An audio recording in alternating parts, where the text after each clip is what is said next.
Welcome to another episode of The Second Coming. We're here with Brother T. I'm your host, Jason Keeton. Brother T. I have to tell you, I am feeling really good lately, really healthy.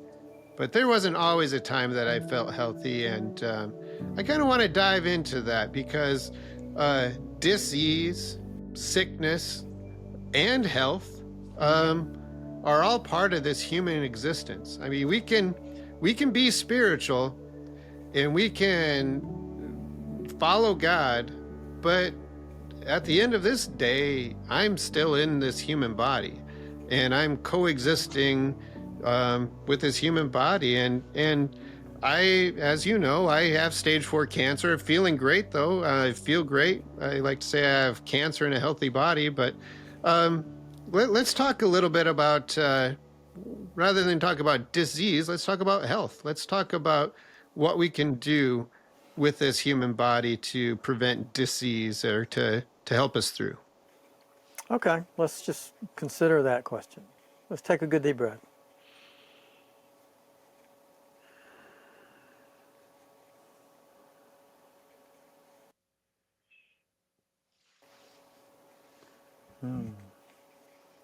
Well, I just received the answer, and I'm kind of excited to share this with you. What can we do to stay healthy, to be healthy, to live long, healthy life? Become enlightened. Become Christ. That'll take care of it. And how do we do that? Well, last week we talked a little bit about not choosing sides and just realizing that, you are creating your own reality. We are collectively creating our reality. And so we're either adding to what we can see it's a low energy, we can add, dis-ease, the very name implies, I'm not at ease, right? I'm not happy, healthy. I am, there's a sickness or something. We can go back and look at that from the perspective of, our body, what is it about our body, even on that side of the things, are you beating your heart right now? Right? Are you digesting your food? Right? I mean, you can notice your breath and you can have a little bit to do with that. You can catch it and say, take a good deep breath. So, but normally throughout the day, you're not really giving it much attention. So whatever's going on in the body is always resonating with what's going on in the heart, in the mind, right? The body is just aligning. Yes, your thoughts are things, and your body is the very first and closest to the activity. It is at the center of the activity when you have a thought. And the thought is only one or two options. It's either love, that feels good, right? Or fear. And judgment is just an act of fear. All judgment is fear. So it's pretty simple. And so if we are acting out of fear and then that becomes a physical act, either we're vocalizing it, those energies, or we are, attacking somebody, whatever, becomes even more powerful in its effect. And our body is continuously aligning up or down. And our vibration of our thinking mind has a limit. It can go only so far, and beyond that, you're not in your thinking mind. You're listening to God. You're at your heart center. You're listening to your true self, the Holy Spirit, nothing more than your right mind. You're listening and conversing and in communication with your higher self. And that energy, the body is, relieved.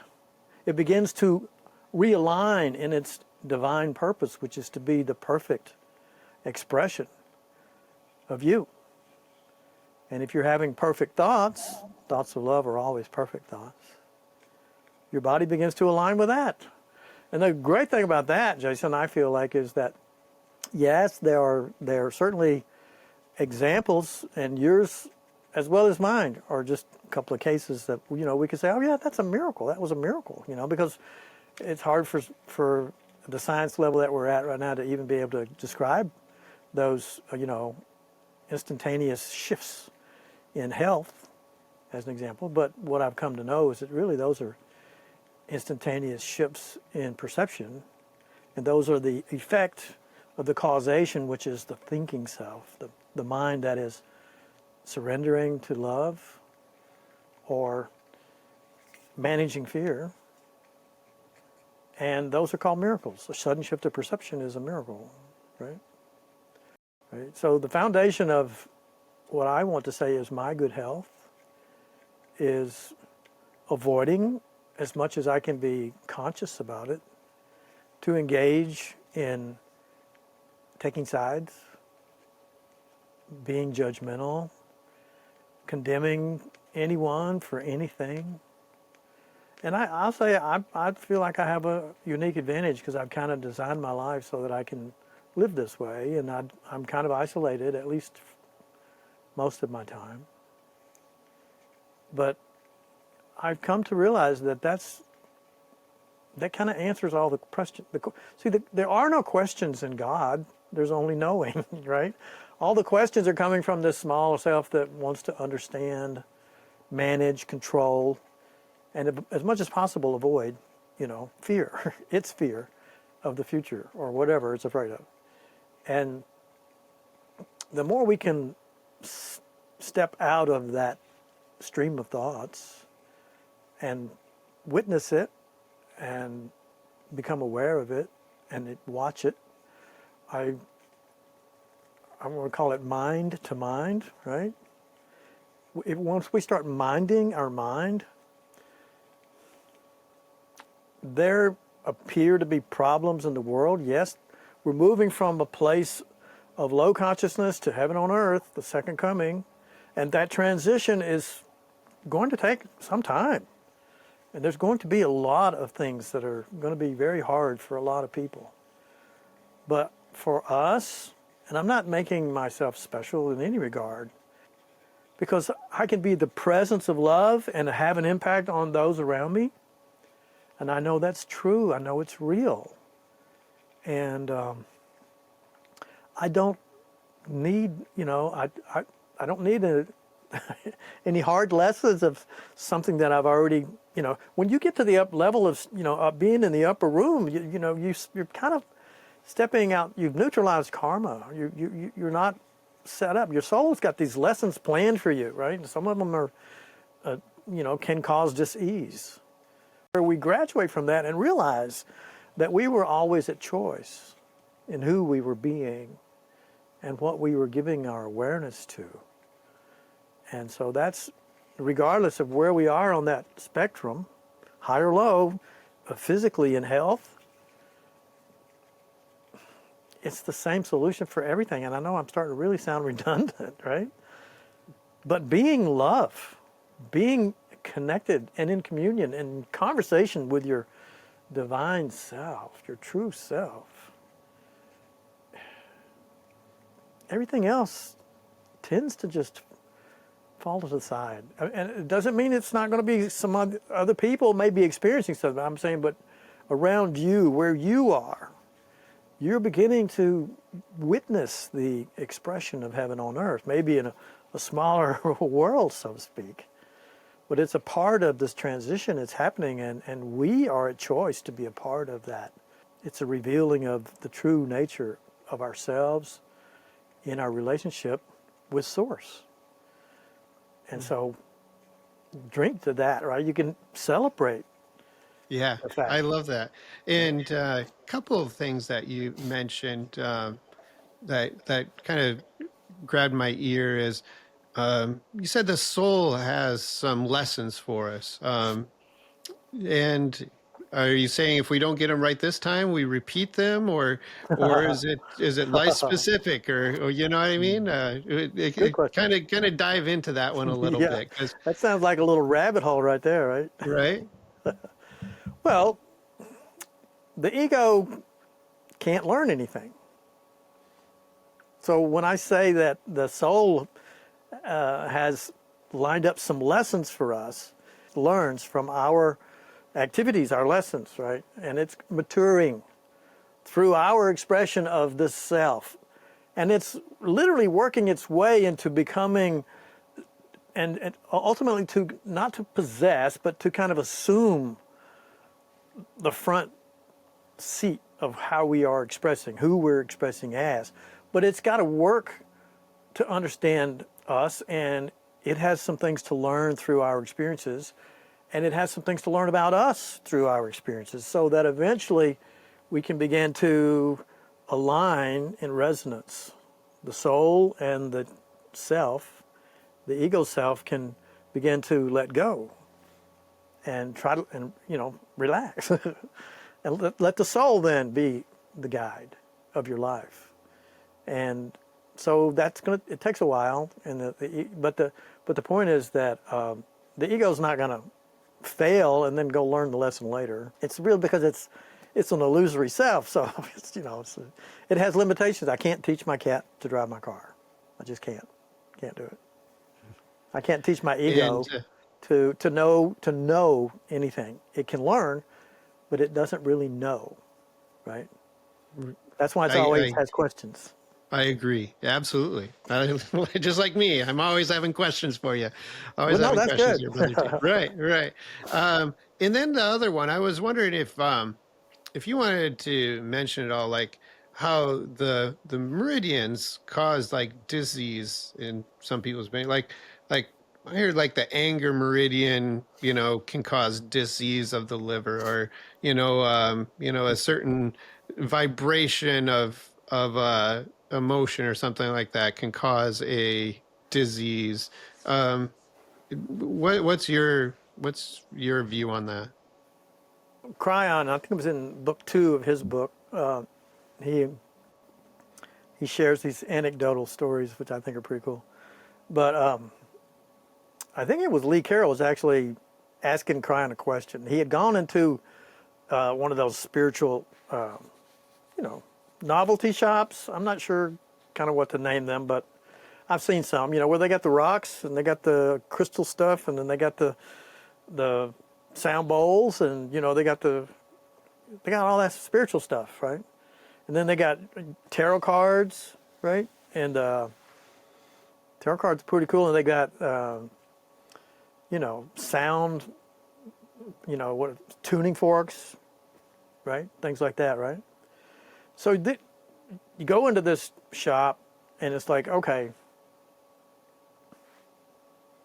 how am I supposed to know? And we look at all these modalities, and to me, they're kind of like trailheads. I've had some, right? I used to first started meditating. I would light a candle and just stare at it until my eye, tears are rolling down my face. I'm trying to, I'm really going to meditate. I'm going to do this, right? Yeah. Later, I found out meditating is just sitting down and shutting up. It's not that complicated, right?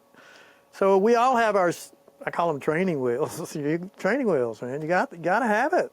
That's why the ego wants to say, okay, I want it all right now. I want to be as Christ. I want to be enlightened. No, your soul loves you. It's not going to throw you over the cliff. It's like being dropped off in the middle of the ocean and being told, well, this is the best way to learn how to swim. No, you could have a psychotic break, right? You could drown. Yeah.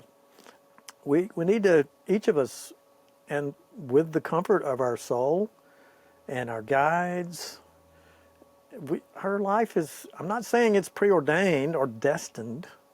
If there's only one real thing that stands out in my mind, Jason, about destiny, is that ultimately, yes, indeed, you will realize your divine nature. That's your destiny.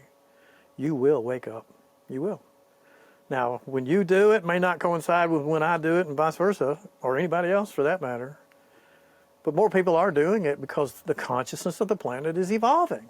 The second coming is underway, right? It is. It's happening, right? So I don't know if I'm answering your question, but really to just keep on the path and work through what's presenting itself for you, and don't get in a hurry. Don't be impatient with yourself, because you're being loved and gently guided into a higher energy of consciousness that will eventually answer all of those questions. I love that. I love that, Brother T. And you're right. For me, I have to be guided, and I have to quiet my mind and quiet my ego, and and work on this path. And it's fun sometimes when I can be in the right vibration, and I see people that just are naturally always loving. I mean, I never see him get mad. I never see him deviate from this vibration of love. And um, I thought for sure this one person that I was witnessing her being this vibration of love all the time, I'm like, so, do you feel like you're in spirit and all this? And she was like, "Oh, I just don't really think about it. I figure I'll, think about that when I'm dead."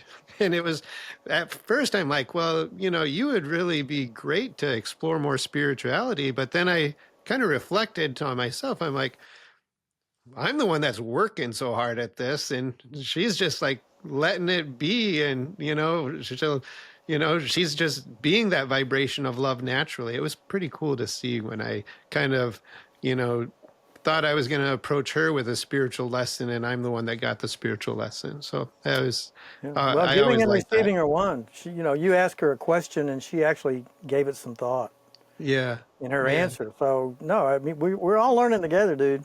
Yeah. Right? We're all learning Yeah. together. And if you, anytime, which is what she's doing, is witnessing to being in a state of peace, being present, that's going to impact everybody around you. And they're like, okay, whatever that is, I like that synergy. And hey, how can you do that? When you started asking that question or telling that, making that statement, if you will, there are Yeah. things that happen in our life, and it's like, damn, because the ego just rises up and like, oh yeah, we're, you know, all that love stuff is great, but this needs to be fixed. This is right. This is wrong. This is, we fall into judgment, absolutely. And this last, whew, well, now, year and a half, easy, right? I'm gonna say 2 years, really. It's been, Yeah. I couldn't even Yeah. imagine being where I'm at right now in my life, physically and spiritually. I knew it was possible, but I didn't expect the obstacles and the things that I had to forgive, along that journey. And I'm still there. But and so that no, there absolutely are times when I have disappointment and anger, and staying and remembering this pathway and picking up, one of my go-to books, which is quite a few, any one of them, it'll pull me up back. So I want to stay in the upper room as much as possible. And there, in that space, I'm not really judging. I'm not thinking. You can't take that with you. That's the small self can't get up the stairway, so to speak, to the upper room, right? You can't bring that bag and baggage with you. And when you get into that, you're out of the upper. You're out of the upper room. And the upper room is just a better place to be. It's just a better energy to exist in. And it also is, there's no end to the learning. You're definitely, learning some amazing things as you stay, resonant with, higher consciousness. And certainly, I get into it. We're going to, experience it as we're going through this. But the impact becomes less and less, and the learning from it, minding your mind, the learning that comes from that is the number one fundamental action of every moment that we have a choice to practice. but yeah, brother T, um, just the fact of being present and being that presence of love. Do you find it harder when you know, you're in a little bit of isolation sometimes, and you are able to meditate and be with spirit and trying to ignore your ego self? But when you venture out and you know, get cut off in traffic and stuff like that, do you find it because you had that base and that time with yourself? Do you find yourself able to recover quicker? Are you able to forgive that person that cut you off a little easier? Are you able to be in a more spiritual mindset always? Yeah, when I leave the house, pretty much, yeah, I'm in a good place. Yeah. I mean, whatever I'm dealing with usually is right here. It's me Yeah. dealing with me, my fears. I just want to share this, man. It's like, at first you start almost fantasizing about what is it like to, be free of the egoic mind. What's it like? It's just, and not getting triggered, by anger, by people doing something like cutting you off, right? Man, there was a time in my life when I would have been, literally, road rage kind of thing, absolutely. But I didn't have any recognition that I was making a choice. I was just following what the ego was guiding me to do, which was to be separate and judge. I mean, that's its game. That's what it does, right? So when we're doing that, thoughts are things. We'll just stay on this point. Somebody cut me off, and I'm whoa, and I'm going to run up on their ass or whatever, or honk my horn, you know. But whatever. That boom, that sends out a wave, right, of energy into the universe, because now you're getting physical about it. You're bam, and it comes back. And so, as long as you keep judging it and reacting to it and sending out that call, ringing that bell, it keeps coming back. But then when you realize that you're making a choice to react, I mean, and you're going, and when and it'll happen again because you're sending out, you rung the bell, so it's coming back, the echo, right? And so, it's gonna ring. It's going to ring your bell again, right? And you got a chance to reply. You got to ring. You don't see anybody cutting you off anymore because that was the lesson. Yeah. And you got the lesson. Yeah. You graduated. So nobody's been cutting me off lately, Jason. Well, that's nice. Yeah. And deviate a little bit from health, but that's, controlling anger and holding vibrations and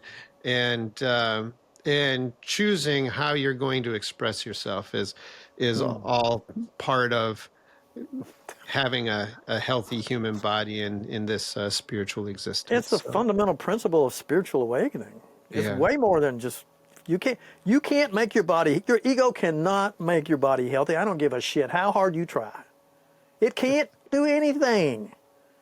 Right. But when you get on a spiritual level of understanding principles and ignoring the mind that has been denying God.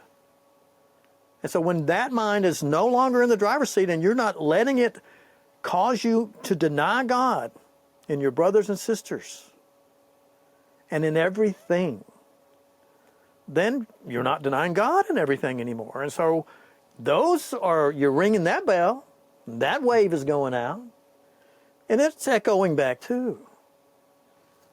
And you find people that like being around you. People like being in your presence. Absolutely. Right?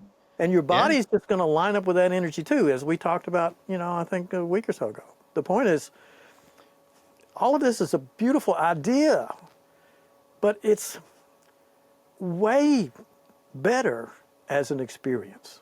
The idea is true. The idea is real. What we're talking about is spiritual truth. And the truth is true, right?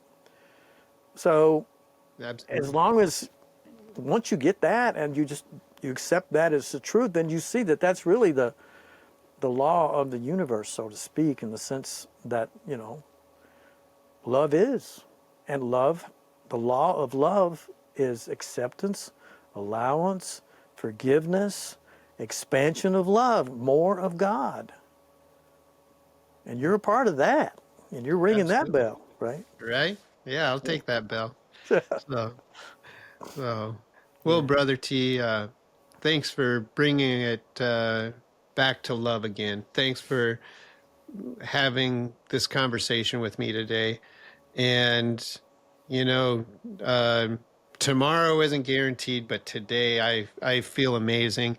And I love this time that I get to spend with you.